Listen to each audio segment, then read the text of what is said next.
multo na naniningil ng utang. Noong unang panahon, sa isang lupain, may isang konde na nagngangalang Philip na sikat na labis na mayaman. Si Conde Philip ay nakatira sa isang marangyang mansyon.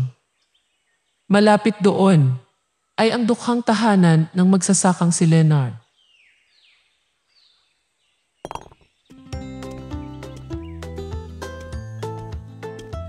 Leonard, magpahinga ka muna at mananghalian. Naghanda ang asawa ko ng tadyang ng tupa. Mamaya, manatili ka at sumalo sa amin para masaya. Huwag na po. Tatapusin ko na lang po ito para bukas ay may bago na kayong pader. Pumasok na po kayo sa loob at baka mainitan pa kayo. Bibilisan ko na lang po at uwi na rin ako. Sabihan mo ako kapag tapos na para maibigay ko ang bayad. Tayo po ay magkapitbahay. Ginagawa ko po ito para sa inyo, hindi na kailangan ng bayad. Alam kong sasabihin mo yan, kaya naman, naghanda na ako ng ilang kilong harina at isang balot ng tuyong isda para sa iyong may bahay. Napakabuti ninyo, Ginoong Philip. Maraming salamat po. Tapos na ba ang lahat, Leonard? Opo. Tinawag po ako ng inyong utusan. Meron po ba kayong gustong sabihin sa akin? Sa darating na mga araw, ang pamilya ko ay pupunta sa Timog para sa negosyo sa loob ng ilang buwan. Dahil sa ating malapit na pagkakaibigan. Maaari mo ba akong tulungan sa isang bagay? Kung mayroon po akong maitutulong sa inyo, ay buong puso ko po itong gagawin. Mayroon akong imbakan ng alak sa bahay. Natatakot akong may uminom nito ng palihim. Kaya naman, nais ko sanang ipatago muna sa inyong bahay. At hilingin sa inyong pamilya na bantayan ito, maaari ba? Opo, maaari po. Walang problema. Akala ko kung ano na. Babantayan ko po ang bawat banga ng alak para sa inyo nang walang anumang kapabayaan. Salamat sa iyo. Hindi nga ako nagkamali ng pinagkatiwalaan. Ngunit tandaan mo ang aking bilin. Meron ka na naman bang ipinapayo sa akin? Huwag hayaang may magbukas ng alinmang bote ng alak. Mahigpit na nakaimbak ang alak. Kapag binuksan, masisira ang lahat. Makaasa po kayo. Pagbalik ninyo, ang mga banga ng alak ay mananatiling walang pagbabago. Mahusay. Malaki ang tiwala ko sa iyo. 3 buwan pagkatapos. Matagal na ang pag-alis ni Ginoong Philip Ano. Mahigit 3 buwan na. Nagpadala siya sa amin ng maraming tapayan ng alak. Nasiksik na ang bodega. Sa susunod na linggo, may lugar pa ako para sa imbakan ng barley. Hindi ko rin alam, pero ngayong nabanggit mo ang mga bangang iyon, naalala ko. Ilang araw na, akong hindi nakakapasok para tingnan kung may problema. Ayusin natin ang mga ito para magkaroon ng kaunting espasyo. Alam ko na. Ano ito? Bakit walang amoy? Ang alak? Kahit na selyado ang banga, dapat ay naamoy ko pa rin ang amoy ng alak, di ba? Wala ring tunog ng alak sa loob. Napakakakaiba. Subukan tanggalin ang selyo ng banga.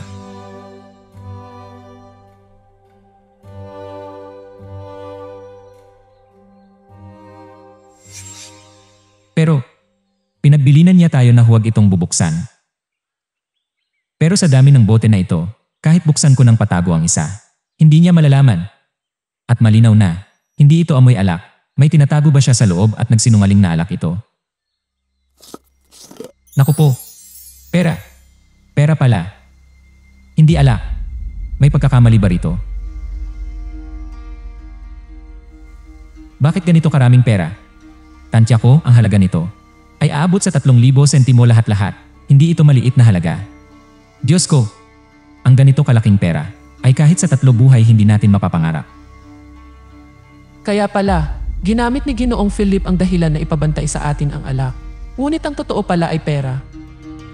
Mahal, may naisip akong plano. Matagal maglakad si Ginoong Philip. Maaari ko po bang malaman kung maayos pa ang kalusugan ng kanyang pamilya? Salamat, Leonard. Malusog ang lahat. Naging maayos ang biyahe na ito. Nakakuha ng malaking halaga. Ikaw, talaga Sir Philip. Kailan kaya ako, isang magsasaka, makakatulad sa iyo? Naku, matagal kong mahirap, pero mabilis kong yumaman. Pagod ka na, Leonard. Tiyak na bibigyan ko ng sapat na pabuya ang mag-asawa mo sa pagbabantay ng 30 banga ng alak sa nakalipas na panahon. Sige, uwi na ako.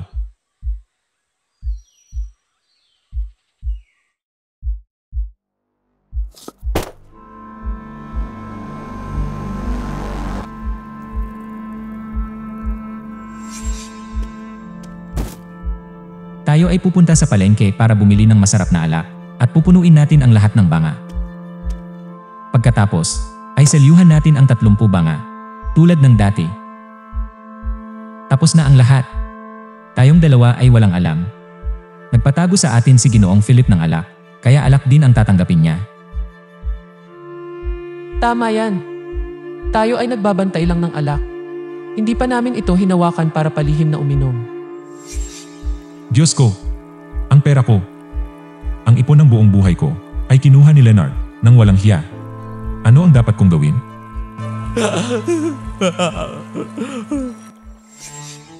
Hindi ko akalain na magkaibigan na tayo, magkapitbahay ng matagal na panahon, na gagawin yon sa akin ng masamang taong iyon. Hoy, ikaw. Anong binubulong-bulong mo dyan? Sino ang gumawa ng masama? Ang masamang si Leonard. Kinuha niya ang lahat ng perang inilagay natin sa mga banga ng alak. Diyos ko, magnanakaw. Hindi ka ba agad pupunta para hukayin ang kanilang mga libingan? At kunin ang iyong karapatan? Imbes na magdusa ka lang roon na umiiyak. Hoy, gising ka na. Sa huli, hindi ba ako mismo ang nagsabi kay Leonard na lahat ng banga ay may alak? Ngayon, wala akong ebidensya para makipagtalo na pera ang nasa loob. Talagang salbahing tao. Walang utang na loob. Hindi ba nagmamalasakit ang aming pamilya? Sa kanila kailanman. Kaya't nangahas siyang gumawa ng ganoong kahindik-hindik na bagay. Wala na bang paraan para mabawi ang mga ari-arian? Ano ang plano mo? Diyos ko. Ano pa bang plano? Pinabantay ko ang alak. At sa huli, ibinalik niya sa akin ang alak. Sige, lumabas ka na, wala akong ganang makipag-usap sa kahit sino.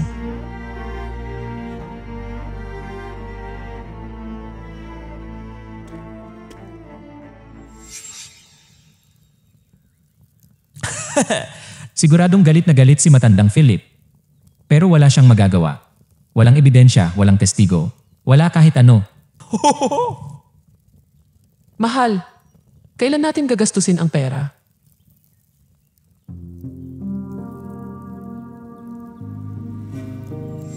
Naku po, matagal kong mahirap, pero mabilis kong yumaman. Malapit na. Sa buong buhay natin, kahit sa panaginip, hindi natin inasahan na magkakaroon tayo ng ganitong kayamanan. Makapaghintay pa ba tayo ng ilang taon? Tama ka. Ilang tagsibol pa ba ang itatagal ng matandang iyon sa tingin mo? Isang araw, nakarinig ng panaghoy ang mag-asawang Leonard. Nakita nila ang asawa ni Conde Philip na umiiyak sa tabi ng kanyang nag-aagaw buhay na asawa. Mula ng araw na makuha ni Leonard ang kanyang yaman, bumagsak ang kalooban ni Ginoong Philip at wala pang kalahating taon. Pumanaw siya sa matinding pagdurusa. Nang malaman na pumanaw na si Ginoong Philip, alam ni Leonard na dumating na ang pagkakataon niyang yumaman. Agad niyang ginamit ang pera ni Philip para bumili ng lupa at magtayo ng isang marangyang mansyon. Napakalamig. Pumasok ka na sa bahay. Ano namang mapapala mo sa paglabas sa ganitong nagyelong hangin? Para akong manika lang. Pinipigilan ako sa loob ng bahay na paikot-ikot lang, hindi ako makalabas. Mas mabuting mag-ingat tayo. Bihira tayong magkaanak, kaya napakahalaga ng batang ito. Isang mayamang lalaki tulad ko ay kailangang magkaroon ng tagapagmana. Sige na nga, ang anak natin ang pinakamahalaga. Pinapunta ko na ang katulong para magdala ng manok na nilaga. Ubusin mo iyan.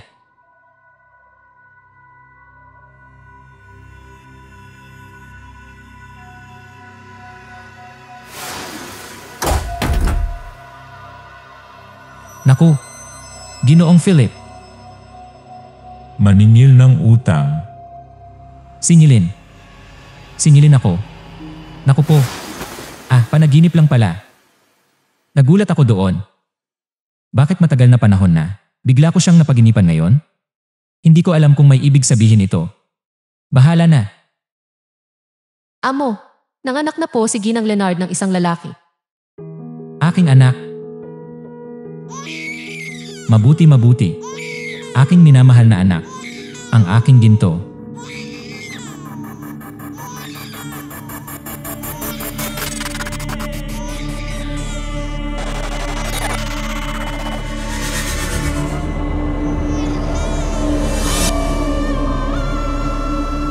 Naku po, Diyos ko. Anong nangyayari sa iyo? Natatakot ang bata. Ay, ako wala akong problema. Sa unang pagkakataon, kung narinig mismo ang iyak ng aking anak. Kaya kakaiba lang. Naku, talagang isang bagong ama. Ikaw din naman ay tulad ko. Sige na, pasusuhin mo na ang bata at magpahinga ka na. Nagkataon na. Bakit nagpakita ang multo niya sa mismong araw na ipinanganak ang anak ko? Hindi ko alam kung may kaugnayan ito. Masamang pangitain ba ito? Kailangan nating mag-ingat. Palalakihin namin si Travis ng malusog, matagumpay, at makakarating sa tuktok magbibigay karangalan sa pamilya. Ang aking kutob may masamang mangyayari. Ang nakita ko sa panaginip at ang bagong silang na bata ay nagkataon. Kaya naman, kailangan nating mag-asawa na bigyang pansin ang bata.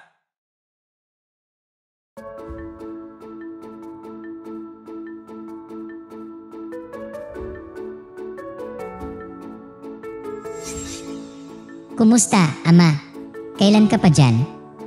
Mabuhay po kayo, Leonard. Bihira lang talaga ang mga taong nakakamit ang malaking biyaya gaya ninyo. Mayaman ang pamilya, mabubuti at talentado ang mga anak. Salamat po, Guro. Dahil po sa inyong gabay at pagtuturo. Travis, tandaan mong sundin ang mga aral ng guro. Tandaan ko po. Ama, Si Travis ay isang henyo. Huwag po kayong mag-alala, Ginoong Leonard. Bawat buwan, gumagastos ako ng malaki para sa iyong pag-aaral. Ang gurong ito rin ang pinakamahusay.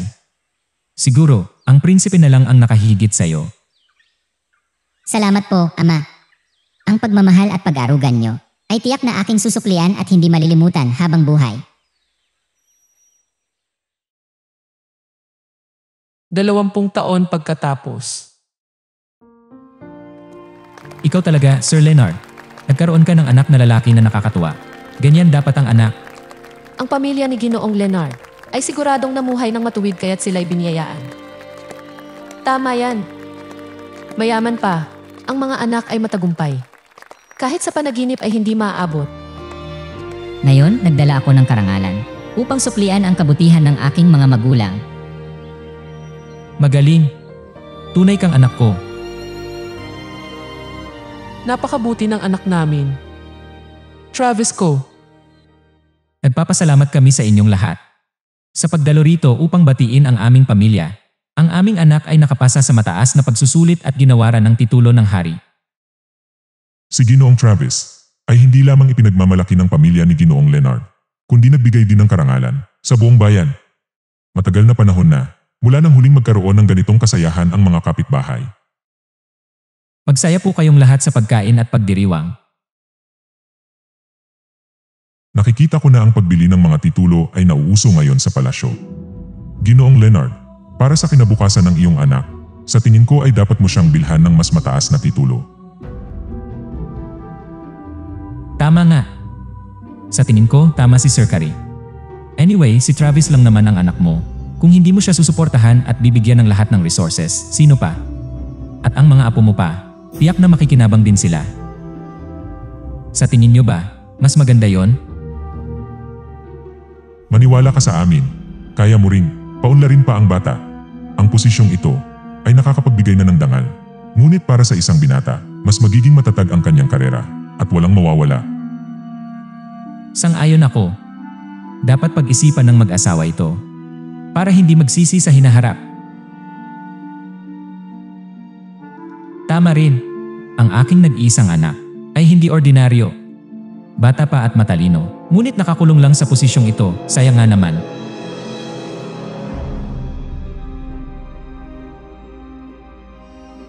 Lahat ay dahil sa tulong ng Duke. Ang aming pamilya ay hindi makakalimot sa iyong kabutihan.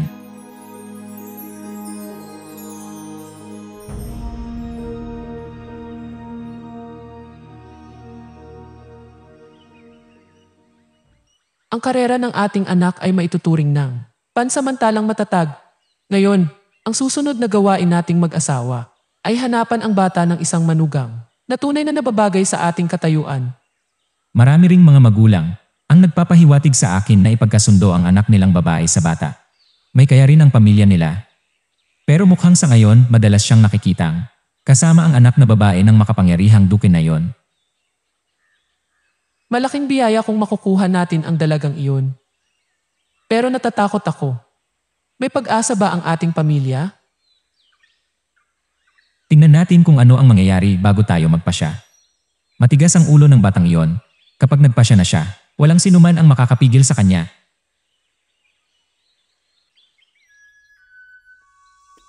Halika, ipakikilala kita sa aking mga magulang. Talaga? Natatakot ako. Ako dapat ang matakot.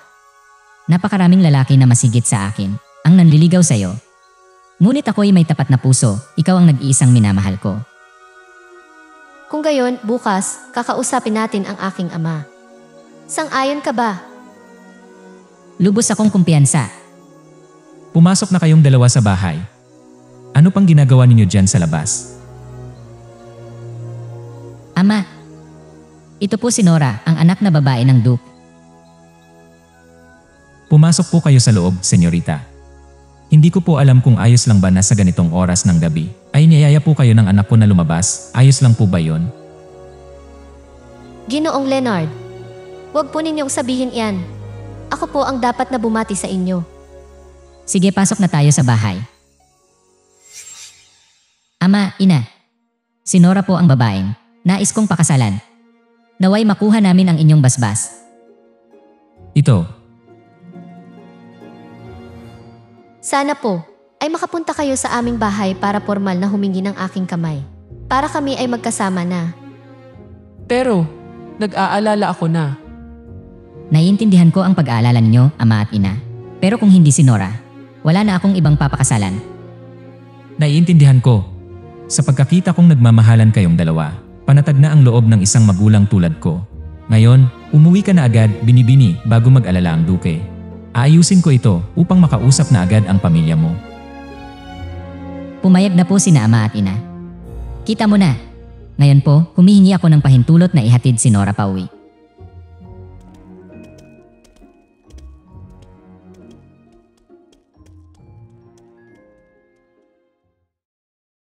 Bakit ka naman naging tiyak sa sinabi mo sa kanila? Alam naman nating lahat na hindi basta-basta ang duke. Hindi basta-basta. Siya papayag. Makinig ka. Lahat ay kayang lutasin ng pera. Mas maraming pera. Mas madaling mawala ang mga problema. Balak mong gumastos ng malaki ha? Tama. Sa kaso ng pagbili ng posisyon kamakailan, naiintindihan ko na kung anong klase ng tao siya. Kaya kaya kong ayusin.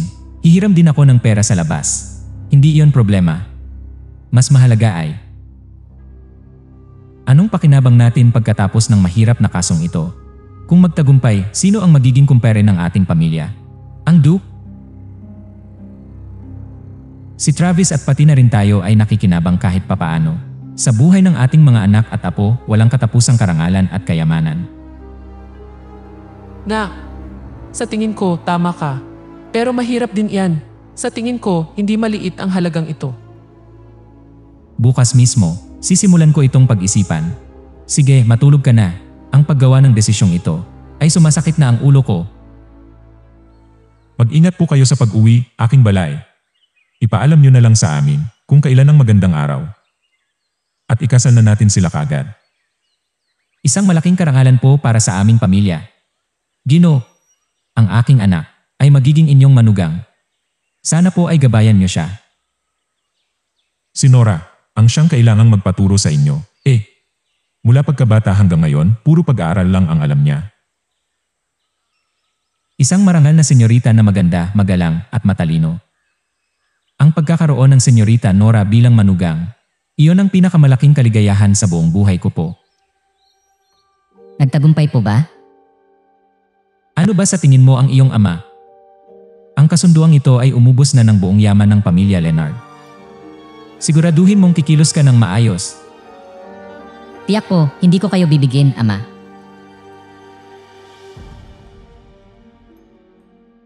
Kaya ang ating pamilya ay muling umangat dahil sa kasal ng ating anak. Ikaw lang ang aming nag-iisang anak.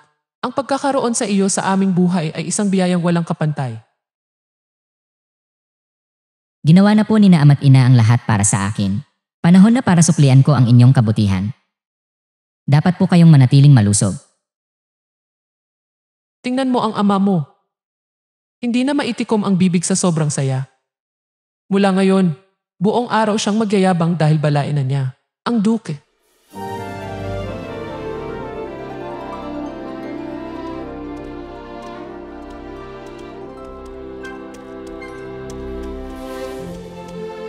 Itong matandang ito, may edad ka na, hindi ka na bata para uminom ng ganito karami.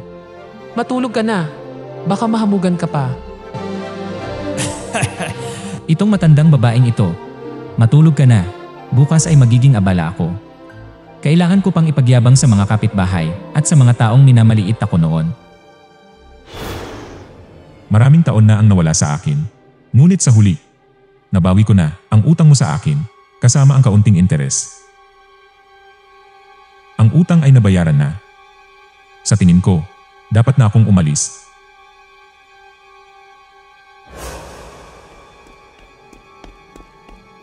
Diyos ko, bakit siya bumalik para guluhin ako?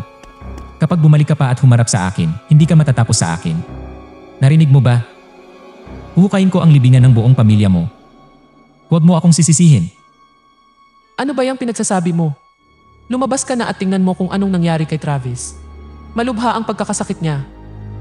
Ano? Bakit ganitong pagkakataon? Tumawag ka na ba ng doktor? Tinitingnan na siya ng doktor. Kumusta na? Kumusta na ang anak ko, doktor? Kahapon ay malusog pa siya ah. Kahit magkano ang gastusin sa gamot, walang problema. Ikakasal na siya sa anak na babae ng duke. Mahal, dahan-dahan lang. Hayaan mong sumagot ang doktor. Na-check up ko na si Travis. Pero sa ngayon, hindi ko. Hindi ano. Bilisan mo. May nakabara ba sa lalamunan mo? Anong nangyayari sa iyo? Para kang ibang tao. Doktor, ang anak po namin ay may karaniwang sipon lang, hindi po ba? Siguro po ay nahamugan lang siya. Hindi simple.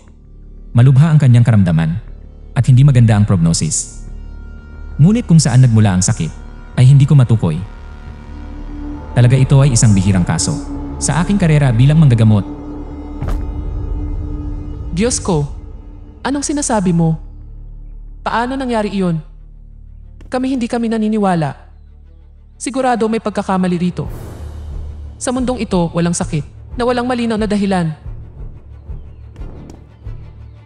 Sigurado na wala talagang alam sa propesyon ang manggagamot na ito. Pupunta ako para kunin ang pinakamagagaling na doktor sa kabiserang ito. Siguradong gagaling si Travis.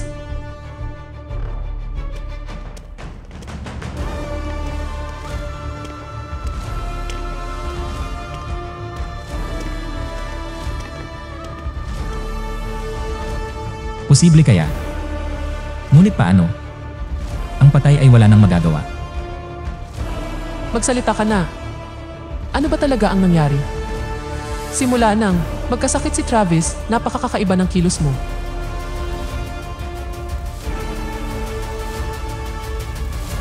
Bilisan mo. Anong ginawa mo kay Travis? Mayroon akong ikukwento ngayon. Hindi ko alam kung may ibig sabihin ito. Kagabi, napaginipan ko na naman si matandang Philip.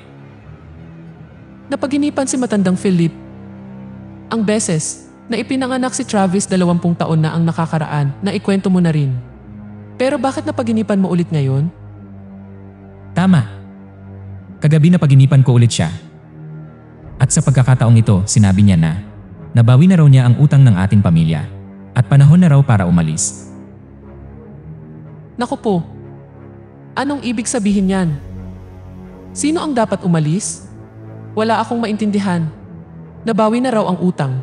Baka, siya ang tinutukoy tungkol sa atin noon. Mas mahalaga ay kinabukasan ay nagkasakit si Travis. Kaya naman naniwala ako na may masamang mangyayari. Posible ba na gusto niya na kunin si Travis sa atin? Tama na. Nakikiusap ako sa iyo. Huwag kang magsalita ng mga malas na bagay sa ganitong oras. Ngayon, ang pinakamahalagang bagay na dapat unahin ay mailigtas ang bata. Nagpadala na ako ng mga tao para maghanap ng mga doktor sa ibang kaharian. Si Travis ang aking buong buhay. Hindi ko kayang mabuhay kung mawawala siya. Sa isang maulang araw, pumanaw si Travis. Sumigaw ang asawa ni Leonard sa kawalan ng pag-asa. Siya'y nagdalamhati at sumigaw na kasalanan niya ang nangyari sa anak.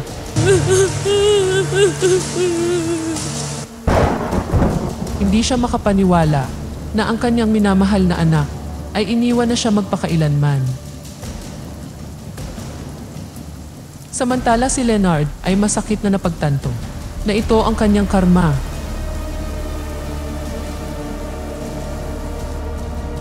Nais lang niyang sana siya na lang ang namatay at hindi ang kanyang anak. Anong nangyari? Naku po, bakit biglang namatay si Travis? Napakakaiba. Mula nang biglang yumaman ang pamilyang ito, pumanaw na ang aking mga magulang ngunit hindi pa rin nila maipaliwanag. Ngayon, ganoon din sa kanyang anak. Walang nakakaalam kung anong nangyari sa pamilya ni Sir Leonard maliban sa mga taong sangkot at nagbayad sila ng napakamahal na presyo para sa kanilang ginawa. Si Sir Philip ay muling ipinanganak bilang nag-iisang anak ni Leonard at bumalik upang bawiin ang lahat ng sa kanya kasama pa ang interes sa nawalang pera. Sa maikli niyang buhay, sa pamamagitan ng bayad sa pag-aaral at pagbili ng posisyon, ang anak na lalaki ang naging dahilan kung bakit si Ginoong Leonard ay naubos ang lahat ng perang ninakaw niya.